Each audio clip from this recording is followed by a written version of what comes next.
Just now place short order in Dr. Reddy's at 5705.85. Stop loss is pushed at 5714.20. Exhibit fixed order and then false. Okay, just now the sell order has been triggered. Now let's see how it falls. It is in my stop loss area right now, but no need to worry. The sellers in this area will get activated here. Okay, finally after spending little time in my stop loss area, bears have shown their power and price is coming down. Very good bearish candle. Hopes it will close like bearish candle only. So I placed my target order at 5660.45, which will be around 1:to 5.5 reward ratio trade. Target is a day low, that is open equal to low of the first candle. So let's see whether it comes to this point. Very sideways movement. I am still holding the trade. It is going in lower high, lower low structure, so still holding the trade. I hope now in this move it should break this low and take my target. Finally, it has broken down this level of 5670 and hope so my target will get achieved now. Okay, after long wait and keeping patience, it has given 1:to 5.4 reward ratio.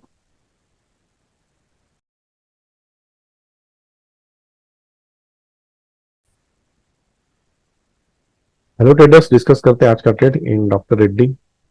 थोड़ा aggressive trade था, risky trade था, तो देखते हैं। Day time frame में देखा जाए तो ये बहुत बढ़िया फ्लैग पैटर्न ब्रेकआउट करके ऊपर जा रहा है। ये यहाँ पे लोअर हाई लो लो स्ट्रक्चर में था और यहाँ पे इस हाई के करीब ट्रेड कर रहा है, लेकिन फ्लैग ब्रेकआउट होने के कारण ये बाय हो सकता है यहाँ से। ये है पोस्ट एनालिसिस, ओवरऑल अगर देख के क्या समझ में आता है चार्ट। लेकिन अगर हम ऐसा सोचेंगे कि ये जो हाई है ये एक सेलिंग का जोन है, क्योंकि इसने इस लो को ब्रेक किया था, तो अगर ऊपर जाना है बायर्स को, अगर प्राइस ऊपर लेके जाना है तो पहले सेलर को बाहर निकालना पड़ेगा। मतलब यहाँ से क्लोज होकर रिटेस्ट करके ऊपर जाना पड़ेगा। एक क्लासिकल केस अगर होना चाहिए प्राइस एक्शन का, तो अगर हम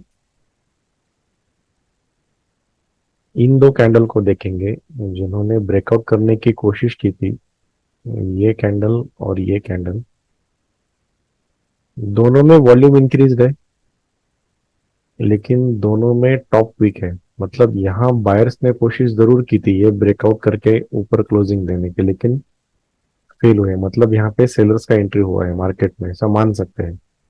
सेम केस इसमें हुआ है, यहाँ पे भी सेलर का एंट्री हो चुका है, ऐसा मान सकते हैं।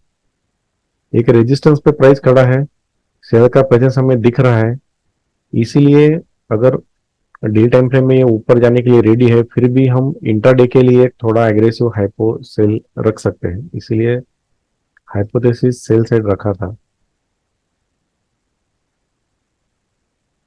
अगर मेथड्स की बात करेंगे तो ये अक्टूबर मंथ का हाई था, तो ये ब्रेक इंसर्ट हुआ है मंथली कैंडल में। अगर हम मंथली कैंडल देखेंगे, ये ब्रेक इंसर्ट होने की कोशिश चल रही है। दो बार ऐसा हो चुका है विथ इंक्रीजिंग वॉल्यूम। इसका मतलब हम इस लेवल से या इस कैंडल के इंपॉर्टेंट लेवल से कहीं से भी सेल कर सकते हैं। तो ये था हाइपोथेसिस। अगर हम कल का दिन स्टडी करेंगे तो कल पहले हाई बना था, फिर लो बना था, और इसमें इंपॉर्टेंट कैंडल था ये जो हाई वॉल्यूम था इस ट्रेंड के बीच में।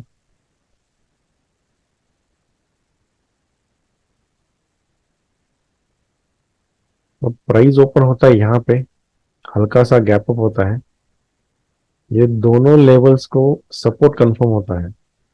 अब अगर यहाँ पे सेल करना है तो बहुत ही स्ट्रांग प्राइस एक्शन रीडिंग का स्किल्स चाहिए, क्योंकि जनरली यहाँ ओपन होके नीचे आके थोड़ा रिटेस्ट होके फिर यहाँ पे सेल ट्रेड बन सकता है, लेकिन ऊपर सेल करना वो बहुत रिस्की होता है। इसलिए मैंने कहा कि ये रिस्की ट्रेड था।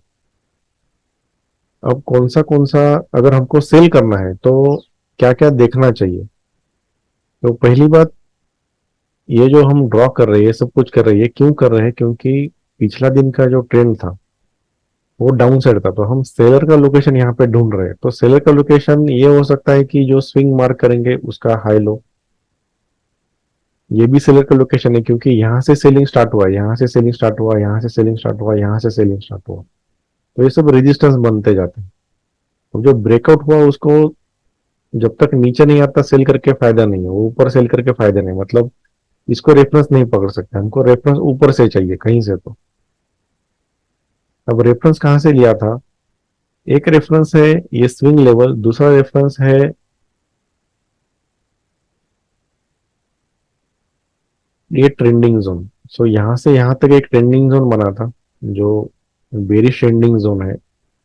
Consecutive red candles with increasing volume, this is presence of bears, ये कल का बेयर्स का प्रेजेंस है। और यहाँ पे बना था ट्रेंडिंग जोन इस कैंडल से लेके इस कैंडल तक, मतलब एक रेजिस्टेंस हो सकता है। तो यहाँ पे जब प्राइस आया तो ये वॉल्यूम इंक्रीज के साथ बायर्स का प्रेजेंस है। अगर यहाँ पे बायर सच में आए हैं तो इस हाई को ब्रेक करके प्राइस ऊपर जाना चाहिए इजीली, अगर ये सच में बाइंग है। या तो सेकंड केस क्या हो सकता है, ये कैंडल क्यों बना है? जब इतना सारा सेलिंग होता है ऊपर से, कल जो पोजीशन रख के गया है सेलिंग का, अगर गैप अप होता है और थोड़ा प्राइस ऊपर जाने लगता है तो ये डर जाते हैं सेलर्स, उनके स्टॉप लॉस हिट हो जाते हैं। अब यहाँ पे सेलर्स बैठे हैं, शायद ये इनके स्टॉप लॉस का कैंडल है। अब ये सेलर्स का बारी है कि इन्होंने प्रेजेंस दिखाना चाहिए कि हाँ हम यहाँ पे खड़े हैं, तभी हम सेल कर सकते हैं। तो ये था लॉजिक कि मैंने क्या देखा या क्या देख सकते हैं। तो यहाँ पे सेल का कंफर्मेशन कैसे आता है, तो एक मिनट में जाके थोड़ा माइक्रोएनालिसिस करेंगे तो क्लियरली समझ में आएगा। यहाँ से प्राइस ऊपर गया, अब ये पहला कैंडल था जहां पे पहला प्रेजेंस दिखा सेलर्स का। क्यों? क्योंकि विथ इंक्रीजिंग वॉल्यूम कैंडल बना, लेकिन टॉप पिक है। अगर इतना बाइंग हो रहा है तो अगर वॉल्यूम इंक्रीज के साथ बायर्स आए हैं तो एक अच्छा कैंडल बन जाना चाहिए था यहाँ पे, लेकिन ये बेरिश कैंडल बना है। ये था पहला साइन कि यहाँ पे शायद बेयर्स है, क्योंकि ये ऑलरेडी ट्रेंडिंग जोन में था, बेरिश ट्रेंडिंग जोन। दूसरा है स्ट्रक्चर चेंज कब हुआ है।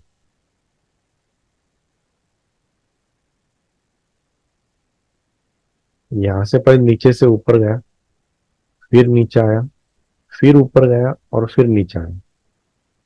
अब यहाँ पे स्ट्रक्चर चेंज हुआ है, लोअर हाई और लोअर लो हुआ है।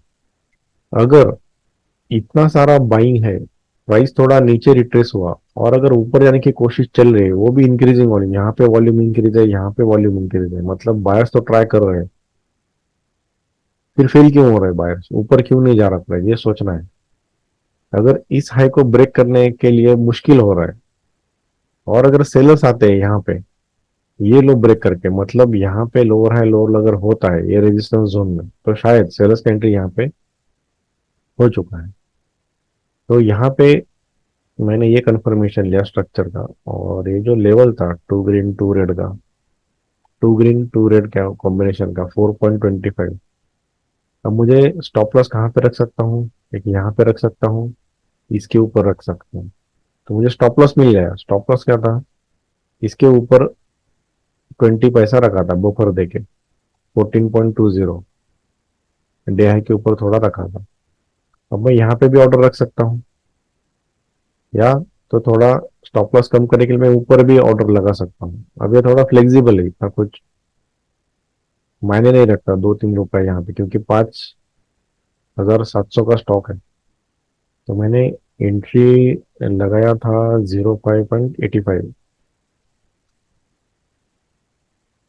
एंट्री यहाँ पे ट्रिगर हुआ और